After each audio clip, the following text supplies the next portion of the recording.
Vía Pública. ¿Qué tal? ¿Cómo están ustedes? Muy buenas noches. Bienvenidos a Vía Pública. Se cumplen 3 años desde ese 18 de octubre en que tuvo lugar el estallido social. Esta ha sido una jornada de manifestaciones, marchas, conmemoraciones, desmanes, también saqueos, también reflexiones en distintos puntos del país. En este contexto se registraron durante la jornada algunos incidentes violentos, como les decía, hechos que no marcaron la pauta en el país completo, sin lugar a duda, pero no deja de ser preocupante, son siempre condenables. Bueno, saqueos, detenidos, afortunadamente han sido grupos que se pueden observar. No sé si usted tuvo el tiempo de mirar, por ejemplo, en horas de la tarde, 6, 7, 8, 5 incluso, en la Plaza Italia. Se podía ver un grupo acotado de personas. No son muchos, no es una cosa masiva ni mucho menos. Pero igual dueños de la calle, dueños completos de la calle. No pasaban autos por ninguna parte. O sea, aunque sean pocos, logran alterar la vida común de las chilenas y los chilenos, que se tuvieron que ir antes a sus casas por temor a no poder llegar bien.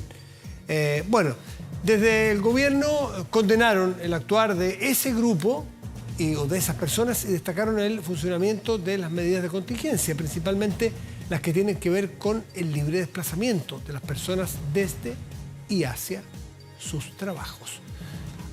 Vamos a tomar contacto con Rodrigo Pérez, quien tiene todos los detalles de lo que ha ocurrido, particularmente en el centro de nuestra capital. Rodrigo, buenas noches. ¿Cómo estás, Matías? Muy buenas noches. Imagen en vivo, es que pueden observar a esta hora de Plaza Baquedano ya las manifestaciones que se convocaron para esta última jornada han terminado, todas las personas se han retirado, Carabineros también ya no se encuentra en este lugar y es más, el tránsito para todos los vehículos ha vuelto a habilitarse. Un panorama que ya lleva un poco más de media hora, podríamos decir, hasta que Carabineros estuvo aquí y dispersó a todas las personas que se encontraban. Fueron manifestaciones, Carabineros estaba en un momento, después se retiraban, hubo un momento incluso a eso de las 20 horas cuando llegó una gran cantidad de personas hasta que una vez que llegaba Carabineros, otra vez ahí habían ataques a los funcionarios, piedras y también por su parte Carabineros respondía con carros lanzaguas y lanzagases. Eso por un lado en el panorama de las manifestaciones en Plaza Baquedano, pero también se vio este otro lado, algunos saqueos o también algunos hechos que afectaron a recintos comerciales. Pudimos ser testigos de saqueos que se registraron en locales en Providencia, también a lo largo de la Alameda hubo algunos daños, en supermercados también se robaron varias especies, incluso aquí también muy cerca del barrio Bellavista ingresaron a una bodega y en esa bodega junto con saquear algunos elementos también se generó un incendio en un camión 3/4 que tuvo que incluso llegar bomberos para así apagar el fuego de este camión. Situaciones puntuales que se han registrado acá. Y también no solamente en el centro de Santiago, sino que también en el resto de la región metropolitana. En Maipú se han registrado algunos saqueos en locales comerciales, en Puente Alto también hubo una situación muy compleja porque en Puente Alto se saqueó, un grupo de personas saquearon una farmacia que tiene 100 años prácticamente de antigüedad, una farmacia muy tradicional y familiar que está en la comuna y que fue afectada por un grupo de personas que robaron productos. Incluso la propia municipalidad estuvo ahí en la farmacia y ellos ya anunciaron que cuentan con imágenes para así ponerlas a disposición de la Fiscalía. También en Puente Alto, un grupo de personas que robaron buses del sistema de transporte público para así estrellarlos en un supermercado de la avenida Izaguirre e intentar robar especies. Lo que sabemos hasta el momento es que hay 2 de los buses ya recuperados, según lo que informaba durante estas últimas horas las autoridades. Incluso durante esta noche, el propio subsecretario del Interior, Manuel Monsalve, con otras autoridades realizaron un balance preliminar, pero esto hay que decirlo, este balance es antes de las 21 horas, porque los incidentes más complejos se registraron posterior a eso. Por ejemplo, el balance que decía el subsecretario del Interior es que 700 personas habían cometido delitos, algunos saqueos, 7 hasta ese momento, ataques también incendiarios y ataques a funcionarios de Carabineros como parte del balance hasta ese instante, 21 horas, les repito. Vamos a escuchar a continuación lo que indicó la autoridad en torno a los incidentes que se han entonces registrado durante estas últimas horas aquí en la región metropolitana y en el resto del país. Son cerca de 700 personas que han salido a la calle no a conmemorar nada, no a luchar por ninguna causa, sino a cometer delitos que nosotros rechazamos.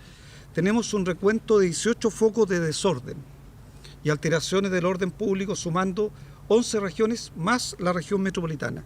Hay cerca de 2.300 personas que han participado en manifestaciones pacíficas y cerca de 700 personas que, como lo he dicho, han salido a la calle a cometer delitos, fundamentalmente saqueos, también ataques incendiarios, ataques a carabineros. Queremos sí decir que la planificación ha funcionado, hemos logrado garantizar la normalidad, prácticamente la total normalidad en el transporte público y por tanto se ha permitido que las personas pudieran retornar de manera tranquila y ordenada a sus hogares.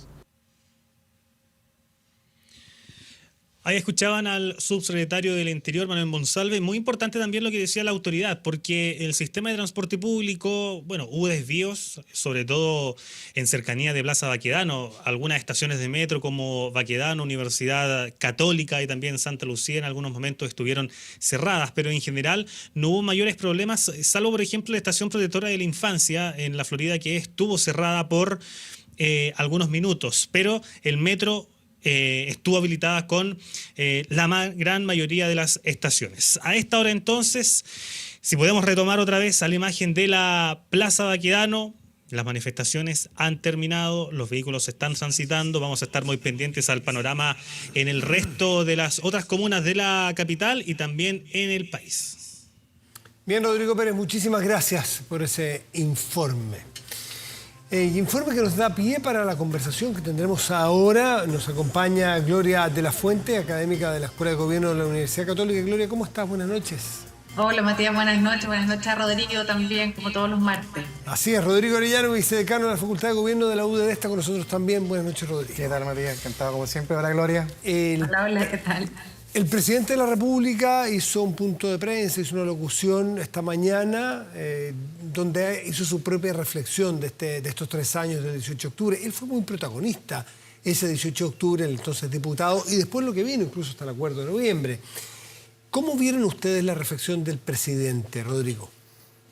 Yo creo que hizo lo correcto y hay que transformar esta fecha en una etapa de reflexión, no una etapa una época como lo que vimos acá en las imágenes de destrucción, una época para entender lo que ha pasado. Y el presidente lo tiene muy claro. Es difícil explicar o entender el país de hoy, el gobierno, sin un 18 de octubre. Yo creo que el gobierno actual es resultado de esa fecha, particularmente el presidente. Y a mí me hicieron sentido varias de sus palabras. Me hubiese gustado quizá una reflexión un poquito más profunda en el rol que jugaron ciertas personas o cierto sector de su actual gobierno en ese episodio del 18 de octubre y los días posteriores. Cuando vemos sectores que de alguna forma le dicen que es importante hacer mea culpa, pedir perdón, yo no lo veo como un acto de humillación como han pensado o lo han señalado algunos, sino creo que es un acto profundo para entender lo que pasó y para entender que finalmente las instituciones políticas, el orden público, es un valor en sí en las democracias. Y algunas personas de su gobierno no lo consideraron así. Y yo creo que eso es un tema que él tiene que de alguna forma hacerse cargo y hacérselo ver también para el futuro del país. Y la reflexión es para eso, es para entender de no repetir los errores que tuvimos en esa época. Y es muy relevante que el presidente de alguna forma haya hecho señales o reflexiones en torno también a lo que viene al futuro y también al rol que debe tener también la seguridad, el orden y el respeto de las instituciones también para lo que estamos enfrentando hoy en día. Gloria, ¿cómo viste tú las palabras del presidente? ¿Cómo las analizas? Mira, yo creo que en política las señales son bien importantes y lo que vimos hoy día, yo creo como puesta en escena en la moneda, fue una puesta en escena sobria y ponderada, creo yo. A mí me gustó el discurso, la verdad, porque se hizo cargo no solamente de la situación particular que probablemente nos llevó al estallido social del 18 de octubre, habló también que no teníamos que olvidar como ciudadanía que hubo un 25 de octubre y después hubo un 15 de noviembre, por lo tanto este es un proceso institucional largo que sigue. Y luego, tanto como reconoció que efectivamente hubo abuso y hubo en el fondo violaciones a los derechos humanos, también hubo y hay que respetar la labor que cumplen carabineros en particular, la señal particular que hizo sobre carabineros me pareció bien importante y además llamó a una cosa que creo que es clave, que lo decía Rodrigo también. Yo creo que nos vamos a demorar años, han pasado años, se ha escrito harto al respecto, hay muchas interpretaciones, pero yo creo que nos vamos a demorar muchos años en saber qué pasó. Por lo pronto, creo que lo necesario como país es buscar la manera de continuar un camino institucional, reencontrarnos y reconciliarnos más allá de las propias diferencias, incluso de interpretación que pueda seguir habiendo respecto a lo que ocurrió ahí, pero creo que el camino institucional es algo que a lo que no podemos renunciar y me parece que en ese sentido el discurso del presidente fue un llamado correcto en el fondo, a enfrentar este tipo de situaciones con más democracia y no con menos, como lo he dicho en varias oportunidades. Rodrigo, había un temor de que se instalara un día muy violento y de hecho vimos a muchas personas que nos rodean, a cada uno de nosotros, que tuvieron que alterar su día, desde jóvenes en colegios o en universidades, a personas trabajadoras que tuvieron que alterarlo. Sencillamente era cosa de ver el tránsito en las calles a cierta hora, era menor que otros días. ¿Se puede ver o es muy iluso pensar que ahora sí que está acotado el grupo de aquellas personas que no quieren nada con nadie, que quieren disolver la democracia, que quieren atacarla, quieren anarquismo y que no quieren acuerdos, no quieren saber de acuerdos? ¿Tú crees que eso es inocente o estamos viendo luz al final de ese túnel de que la violencia no es aceptada por gente del arco político? Yo creo que después de mucho tiempo la mayoría de la clase política ha entendido que no es aceptable la violencia bajo ningún pretexto, ninguna justificación en un sistema político en democracia. Y yo creo que gran parte, además de la ciudadanía, lo ha hecho carne, lo ha entendido. Si se han dado cuenta que post-estallido, post-18 de octubre, gente que incluso avaló en su minuto y que validó la violencia como mecanismo de acción política, se han dado cuenta que ese no era el camino y que finalmente el país, previo al 18 de octubre, en todos los índices de convivencia, económicos, democráticos, era mejor que el que tenemos hoy. El camino que tomó el país, para bien o para mal, en este caso para mal, por medio de la violencia, no nos ha entregado un país mejor que el que estábamos reclamando o reclamaba la ciudadanía en esa fecha. Las demandas sociales siguen vigentes y siguen más latentes y más profundas. Y yo creo que en ese sentido, Matías, perdón que me alargue un poquito, yo creo que la gran mayoría de la clase política de la ciudadanía ha entendido que el camino no es la violencia. Y hoy vemos esto que es mucho más acotado, vemos también que el gobierno ha dado señales importantes también al rol de carabineros, que no lo tuvieron en esa época y me parece bien que ahora se esté enmendando ese camino. Gloria, Rodrigo dice que no estamos mejor que hace 3 años en ningún campo. ¿Tú estimas lo mismo o crees que hay cosas en las cuales sí el estallido social ayudó a Chile y su progreso? Creo que en qué ayudó, si pudiéramos hacer un balance después de 3 años, es que hemos encontrado, y creo que eso es transversal, la convicción de que había cosas que había que enfrentar. Parte importante de lo que ocurrió probablemente tiene que ver con ese fracaso de la política, de las instituciones de de responder a demandas que finalmente nos llevaron a una convulsión social como aquella que tuvimos, ¿no? Y por lo tanto la necesidad de reencontrarnos. En índices, claro, probablemente estamos bastante más mal que en algunas circunstancias que antes del 18 de octubre, pero también porque hemos enfrentado una crisis económica, una pandemia. Yo creo que la buena noticia para mirar al futuro con esperanza es que al parecer, y hasta acá, todavía no hay un acuerdo, hemos hablado semana a semana del acuerdo constitucional que todavía no se produce, pero finalmente debiera haber un camino institucional para responder a esas demandas y también a aquellas demandas que son sentidas por la población. Rodrigo puede contar, pero ellos sacaron un muy buen estudio del panel de la Universidad del Desarrollo, voy a hacer propaganda ahí al estudio de mis colegas, pero claro, han hecho un muy buen barrido sobre aquellas cosas que están pendientes y claramente hay cosas que en nuestro país todavía el mundo político no tiene capacidad de dar respuesta. De respuestas que requiere la ciudadanía no son respuestas fáciles, porque se trata de un sistema de pensiones, se trata de temas de salud, se trata de soluciones de políticas públicas que tienen que ser sostenibles también en el tiempo. No es solo el proceso constituyente. Y creo que ahí, creo que a lo menos la buena noticia, desde el punto de vista de cómo estábamos y cómo llegamos y cómo estamos ahora, a lo menos tenemos un camino institucional. Es de esperar que el mundo político en general haya entendido ese mensaje y encontremos el camino para que efectivamente esas políticas que las personas están esperando lleguen a tiempo y en forma. ¿Reconoce, Rodrigo, que al menos desde el 18 de octubre a la fecha, ese capítulo que narra Gloria es mejor, en que hay ciertos consensos, ciertas ideas transversales instaladas hacia dónde tenemos que ir, aunque todavía no lo logremos? ¿O te cuesta también encontrarle esa vuelta? Es que yo creo que la verdad que el país, o sea, si uno mira el 18 de octubre y posterior, si bien hicimos una especie como de mea culpa de que los últimos 30 años, pese a lo exitoso que había sido este país había sido muy exitoso en su transición política, su transición social y económica. Habían sido los años quizás con mayor estabilidad y éramos un orgullo para el mundo de Latinoamérica. Lamentablemente tuvimos que encontrar una vía que tuvo caminos de violencia para de alguna forma encauzar esas demandas. Yo creo que el gobierno puede de alguna forma, y lo voy a decir bien poco académicamente, pero puede caminar y mascar chicle al mismo tiempo. Por lo tanto, el camino institucional, constitucional, del pacto social que comenta Gloria, que ojalá también llegue rápido a puerto para poder cerrar esa... no tiene que obstaculizar avances en las demandas sociales.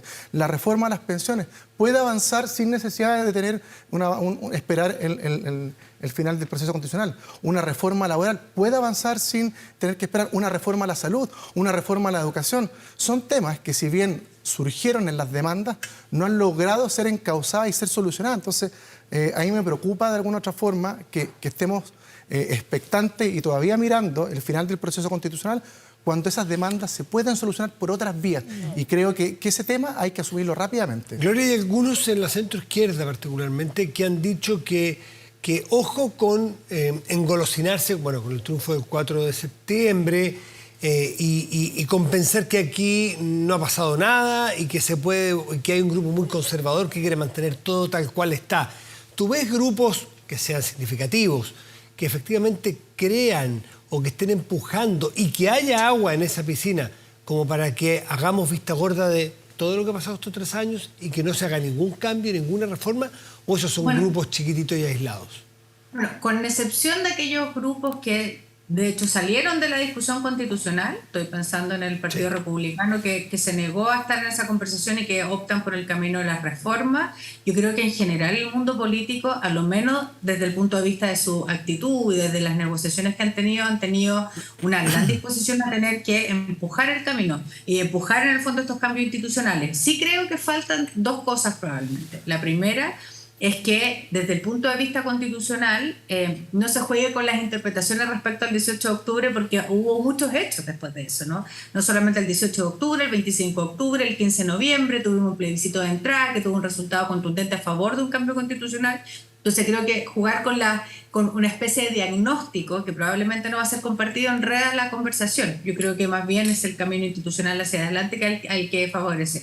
Y luego lo otro es tener disposición en general, creo yo, al diálogo de las fuerzas políticas respecto a lo que decía Rodrigo. No solamente está el tema, en el fondo, que está instalado por lo demás, el tema de las pensiones, una eventual reforma tributaria para poder financiar parte importante de eso, la salud, la educación, el tema seguridad, que se ha tomado la agenda en el último tiempo y que ha habido varios actores, esto no se ha concretado todavía, para dar una señal muy concreta en torno a cómo llegamos a un gran acuerdo sobre el tema de seguridad, porque sabemos que es un tremendo problema. Yo creo que eso requiere, más allá de lo discursivo, requiere en el fondo voluntad de diálogo, ¿no? Y esa voluntad de diálogo tiene que expresarse ahí donde en el fondo corresponde que se exprese, que es en el mundo político, entre los partidos políticos. Yo creo que ahí, y lo habíamos dicho en otras semanas, hay una tremenda oportunidad para los partidos políticos de retomar un rol protagónico, en el fondo, y no responder detrás, sino que en la vanguardia, hacia adelante, respecto a lo que son las expectativas de la ciudadanía, y uno esperaría que eso ocurra luego y en el próximo tiempo. Rodrigo, déjame volver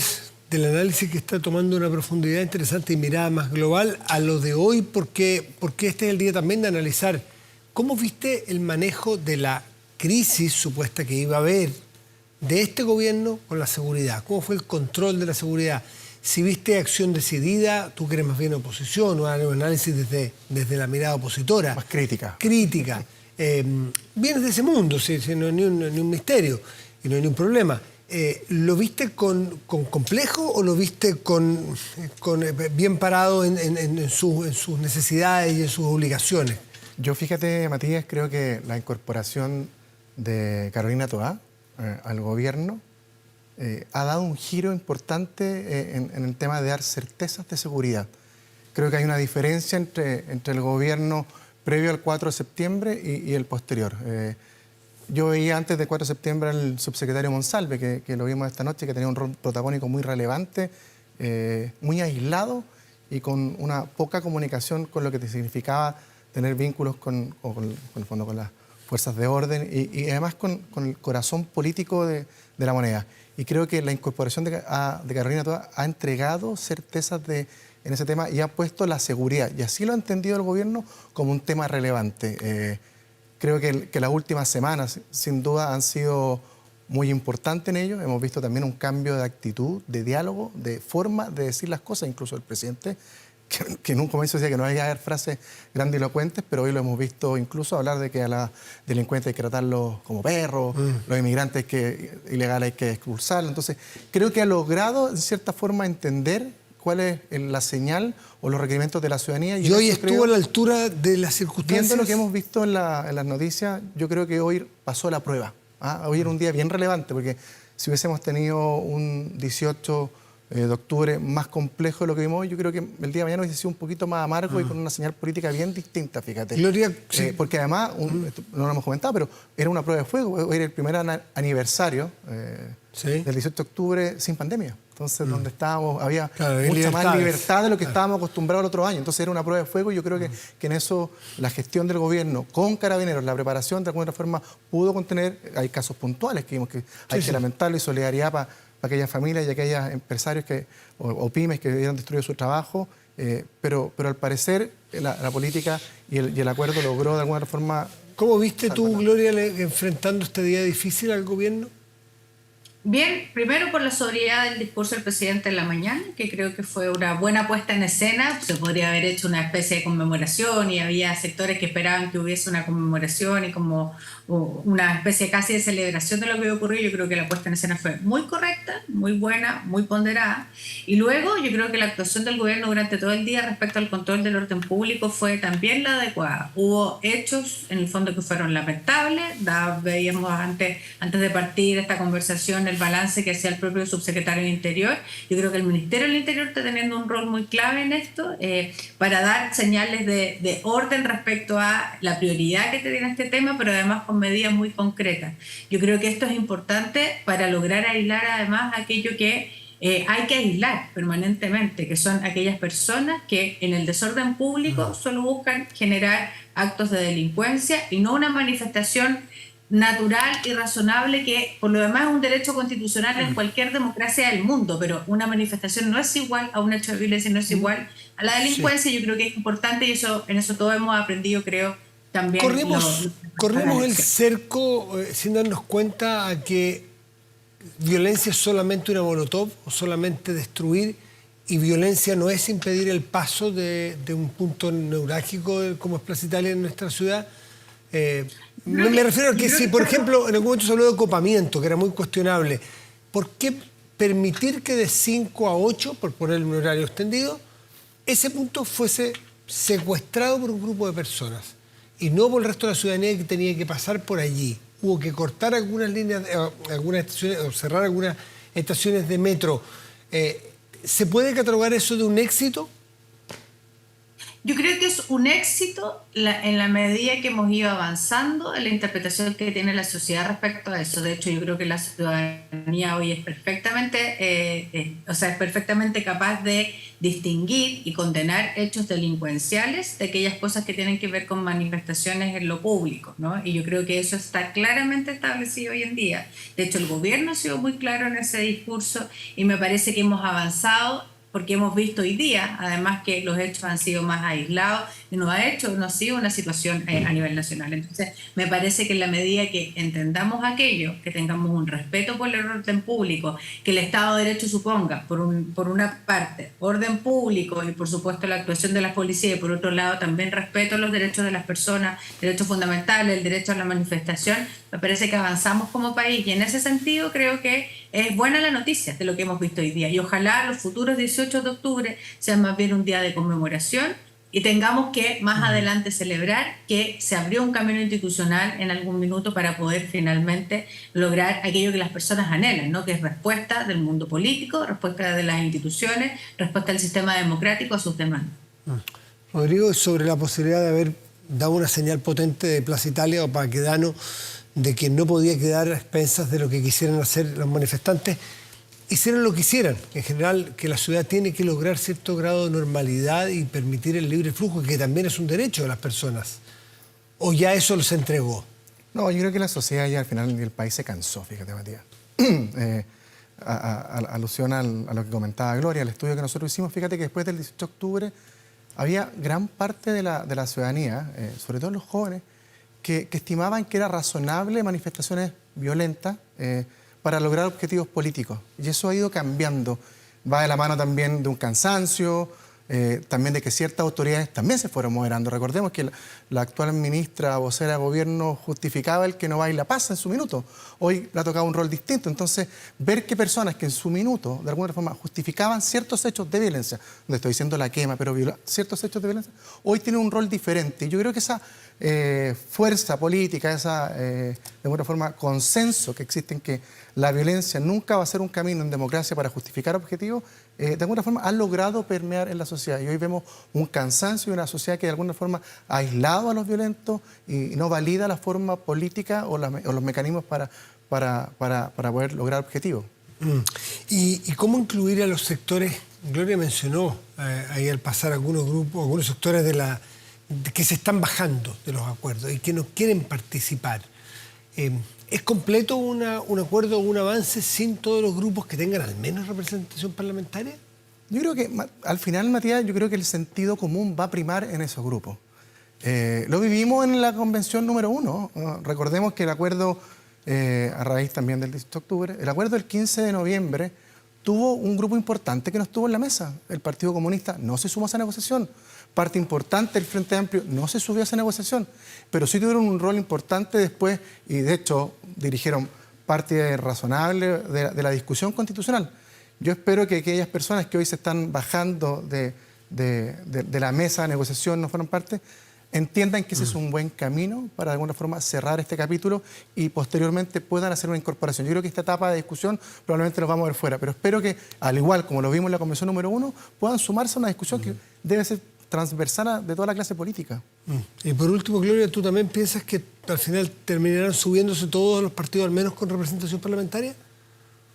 No sé si se van a terminar subiendo todo, uno esperaría que sí. Ahora, en la medida que no se suban y en la medida que el acuerdo vaya logrando alcanzar los consensos como hasta acá pareciera que se ha alcanzado. De hecho, ayer anunciaba el presidente de la Cámara de Diputados que se entraba una nueva etapa, que ya más bien tiene que ver con ir eligiendo el sistema porque ya hay consenso sobre los puntos relevantes. Mientras eso sea así y estos actores decidan quedarse fuera, yo creo que finalmente quien termina castigando ese tipo de comportamientos son los propios electores a la hora de tener que volver a votar por esas personas. En el fondo, si estamos todos convencidos que la democracia y las instituciones son el camino, entonces eso es lo que hay que defender. Y ojalá no haya actores que se queden fuera porque finalmente eso le hace mal a la democracia. Gloria de la Fuente, Rodrigo Orellano, ambos muchísimas gracias con cada martes que nos acompañan para analizar el devenir político. Buenas noches. Buenas noches. Muchas gracias, buenas noches. Hacemos una pausa y volvemos, espérenos.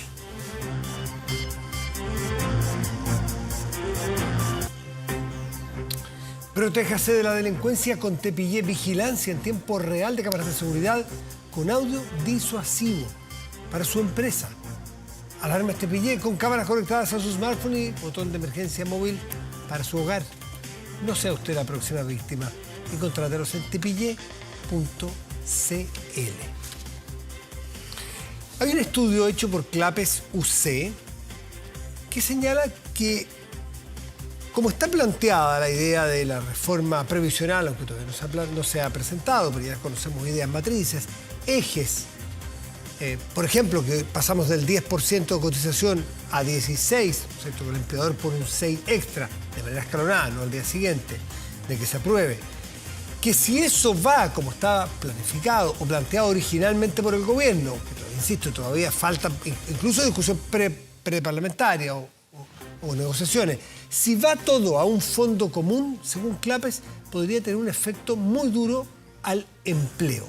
Vamos a contactarnos con uno de sus autores, Leonardo Hernández, es académico de la Escuela de Administración de la Católica y director alterno de Clapes, para que nos cuente cómo llegan a este número y por qué por qué puede afectar el 6% de ahorro extra en un fondo común, por qué puede afectar al empleo de los chilenos y chilenas. Leonardo, buenas noches, gracias por recibirnos. ¿Cómo estás?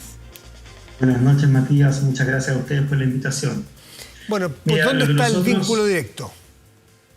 Perdón, escúchame. Sí, el vínculo entre este causa-efecto de lo que estaba planteando.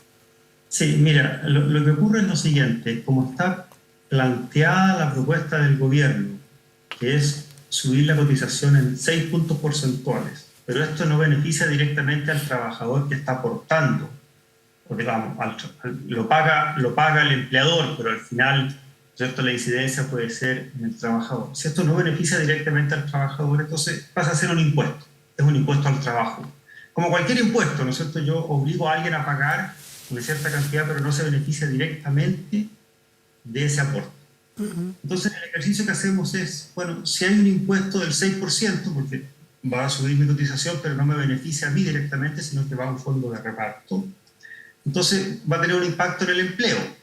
Se le encareció la planilla al empleador y él va a buscar maneras de evitar pagar ese impuesto y posiblemente va a sustituir trabajo por máquinas, etcétera, en el largo plazo. No inmediato, pero en el tiempo. Y eso puede tener un impacto en el empleo. Y para eso calculamos, tomando un parámetro que calculó el Ministerio de Hacienda junto con el Ministerio del Trabajo el año 2017, un parámetro que en economía se llama elasticidad, y llegamos a la estimación de un incremento del 6% en la planilla, se perderían 150.000 puestos de trabajo. Ahora, también es importante hacer ver que mucha gente puede tratar de evitar este aumento, ¿no es cierto?, yéndose a la informalidad. Eso es muy común. Si yo subo los impuestos, yo trato de evitarlo. ¿Y cómo lo puedo evitar? Yéndome a la informalidad. Entonces, lo que en realidad, usando un parámetro que también sale de ese estudio, lo que ocurre es que se perderían 476.000 puestos de trabajo formales.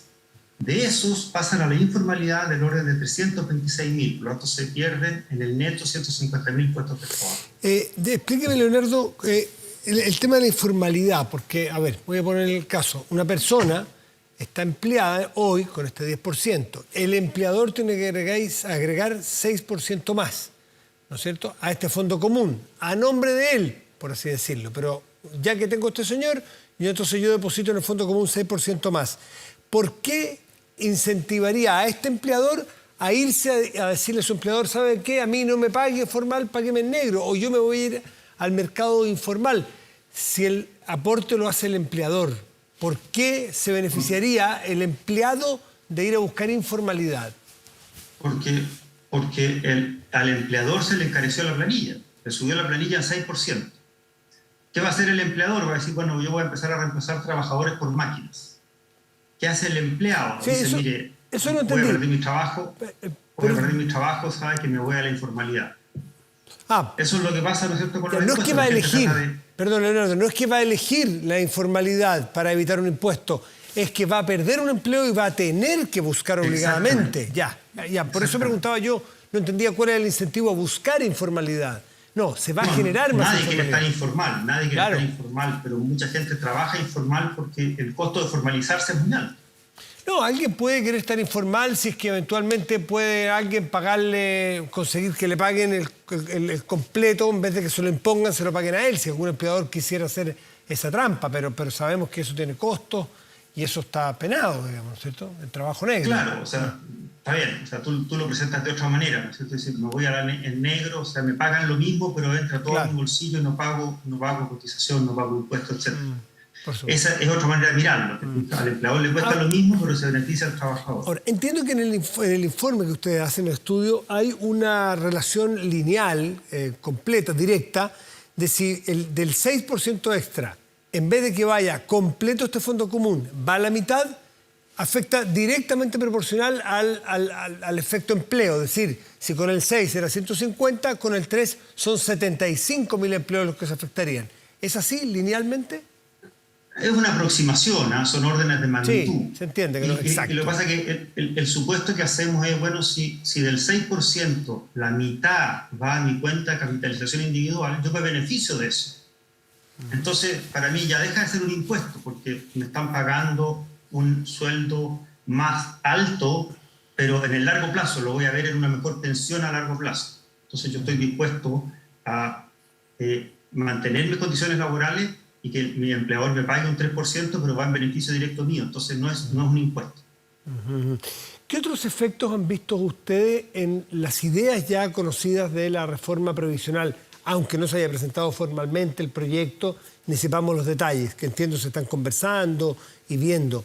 ¿Qué otros efectos están viendo ustedes en la economía y en el mercado laboral?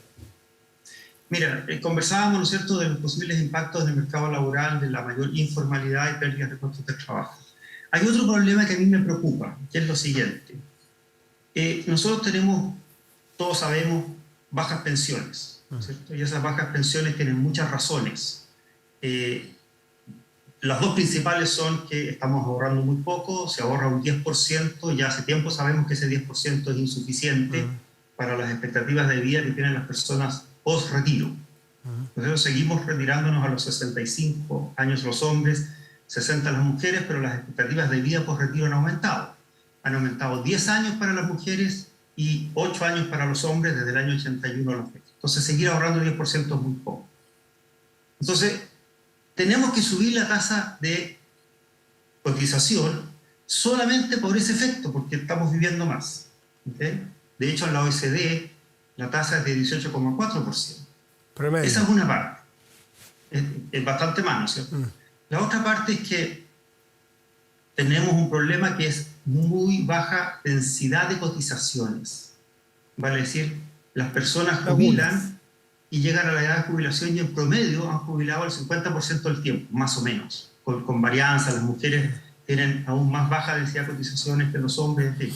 Pero la gente en promedio, yo estaba recién mirando las cifras de la gente que jubiló en septiembre, las mujeres están jubilando con una densidad de cotizaciones promedio del 55% y los hombres de 65%, los jubilados los que se mencionaron en septiembre de este año. ¿Qué significa eso? Que de todos los meses que estaban afiliados al sistema, hicieron cotizaciones por 55% de los meses. Y eso explica también las bajas pensiones. ¿Y cómo se puede resolver o paliar ese problema? Bueno, hay que generar incentivos para que la gente se formalice. Uno podría diseñar varias políticas. Una, por ejemplo, sería que yo doy algunos beneficios sociales, solamente a quien está formalizado, como es el caso de la asignación familiar. La asignación familiar se paga, pero uno tiene que estar en un trabajo formal. Se puede buscar otros mecanismos por esa vía. Entonces tenemos que buscar maneras de aumentar la densidad de cotización, porque eso explica gran parte de las bajas pensiones. Entonces, ¿qué me preocupa a mí de lo que se está planteando? Se está diciendo, aportemos un 6% adicional para un fondo solidario, con lo cual vamos a juntar plata para mejorar las pensiones de los actuales pensionados, pero vamos a seguir con el problema de que si la gente aporta a su cuenta solo un 10%, en 20 o 30 años más de nuevo va a tener poca plata cuando jubile. Porque ese 6% adicional no fue a su cuenta individual, no aumentó su pozo, sino que fue a este fondo solidario donde hay un sistema de reparto. Entonces, vamos a perpetuar un sistema de bajas pensiones a futuro para los actuales cotizantes. Y ahora bien, ese 6% que se aporta, hoy día los aportan los trabajadores activos, pero por problemas demográficos sabemos que a lo largo del tiempo van a ser cada vez menos los activos y más los pasivos. Por el envejecimiento de la población vamos a tener cada vez una mayor tasa de dependencia, o sea, un mayor número de trabajadores pasivos a quienes hay que subsidiarle su pensión, pagada por los aportes de los activos. Entonces, ese 6% no va a ser suficiente después. No se entiende, se perpetúa. Si es que a se nosotros, perpetúa el problema. claro, a una persona que hoy día aporta el 10, su empleador le aporta el 6, pero no directo a él, en rigor, en 10 años más o 15 años más, esta persona siguió aportando el 10 directo. Podrá beneficiarse de parte de ese 6, pero seguirá el 10. Pero la otra cara de la moneda es que mientras sigue con el 10 y se va a beneficiar algo de este fondo común, rápidamente hoy se puede ir a ayudar a aquellas personas que tienen muy mala pensión hoy. Ese es el beneficio, ¿no? Se podría, Ese es el beneficio, claro. Claro, es una por otra, ¿no es cierto? Se podría hacer algo transitorio hasta que se vaya equiparando y vaya teniendo, por ejemplo, más PGU o mayores niveles de ahorro, otras personas que poco a poco se vaya incorporando el 10, el 11, el 12 y terminen el 16 en cuenta individual y que partan el 10 para ayudar a los más viejitos hoy día que tienen muy malas pensiones? Eso es lo que tendría que hacer, ¿no es cierto? Una transición, pero una transición relativamente rápida. O sea, juntemos ahora un pozo para ayudar a las personas que hoy día tienen una baja pensión, pero tengamos un cronograma donde rápidamente el aporte de 6% adicional empieza a irse a las cuentas individuales para que los jóvenes de hoy día no vuelvan a tener pensiones malas mañana. Eso se entiende, pero también se entiende que un sistema se tiene que hacer cargo de lo que pasa hoy, 2022, con pensiones muy bajitas, por las razones que sean y que son muy atendibles todas y todas evaluables. Pero hay que ir a atender a esas personas y es una idea que es plausible o que es probable sacar platas de hoy mientras viven, porque estos viejitos son gente mayor, muchos de ellos, y sus últimos años a lo mejor se les puede dar una vida más digna con esos recursos. A ver, conceptualmente ese dinero debiera salir de los fondos generales de la nación. Claro. O sea, lo que estamos haciendo ahora es política social. Lo que se está proponiendo con este 6% que aportan los trabajadores activos es financiar una política social consistente en mejorarle las pensiones a quienes llegaron a la vejez con baja pensión. Financiamos esa política social con un impuesto al trabajo. ¿Okay? Eso es lo que estamos haciendo. Estamos haciendo política social con la plata que aportan los trabajadores. Conceptualmente uno podría discutir si eso es correcto o no, pero en fin, supongamos que los trabajadores tenemos algún grado de solidaridad y estamos de acuerdo a hacerlo. Lo importante es que no se perpetúe en el tiempo. Como tú decías, tiene que haber un cronograma en que esto sea transitorio y que ese 6% crecientemente vaya a dar a las cuentas individuales de las personas, especialmente de los más jóvenes. ¿Por qué? Porque ese efecto, a lo largo de los años, va a mejorar la pensión de los más jóvenes porque van a aportar más durante más tiempo. Los que ya estamos más cerca de la edad de jubilación, si aportamos 6% más por los próximos 5 o 6 años, no va a tener mucho efecto en nuestra pensión. Pero los que están partiendo, que les quedan 40 años, ese 6% hace mucha diferencia. Por lo que yo leí un estudio hace un tiempo, hasta los 40 años uno aportando extra puede hacer un cambio al final. Ya los que son más pasaditos, los 40, que hace un buen rato, es difícil mover la aguja, incluso con aportes extras, ¿no? Bueno, se puede hacer el ejercicio matemático. Sí. Cuando tienes 40 años, llevas recién aportando la mitad, estás en la mitad del camino, ¿no? Te quedan 25 todavía, ¿no? Entonces, depende cuándo partiste, etcétera. Se puede hacer el estudio, ¿no? Es fácil simularlo. Leonardo Hernández, que es uno de los autores de este estudio de CLAPES UC, académico de la Escuela de Administración de la Universidad Católica. Muchísimas gracias por acompañarnos esta noche. Que esté muy bien. Muchas gracias, Matías, por la invitación. Buenas noches. Mucho gusto. Vamos a hacer una pausa y volvemos. Espérenos.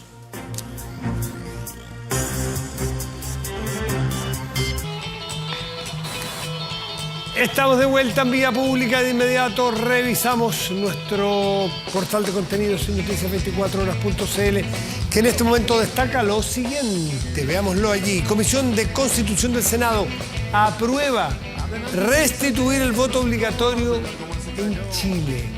Dada la última experiencia, que una convocatoria enorme, obviamente, hay un acuerdo entonces en esta comisión del Senado. Más detalles, 24horas.cl. Revisamos el tiempo. En este momento, la temperatura aquí en la región metropolitana es de 10 grados 8 décimas y el cielo está parcial. Para mañana y pasado, el pronóstico indica lo siguiente para esta región capital. Indica que mañana tendremos cielo despejado y una máxima probable de 20 grados. Se mire usted que el jueves se mantiene lo despejado del cielo, pero la temperatura máxima subirá 8 grados, llegando a los 28. Revisamos otras dos localidades en distintas regiones de nuestro territorio. Tocopilla, la región de Antofagasta, tendrá cielo despejado y una máxima probable de 20 grados, igual que en Santiago mañana. Y en Río Bueno, región de Los Ríos, tendremos cielo parcial y 19 grados de máxima, probable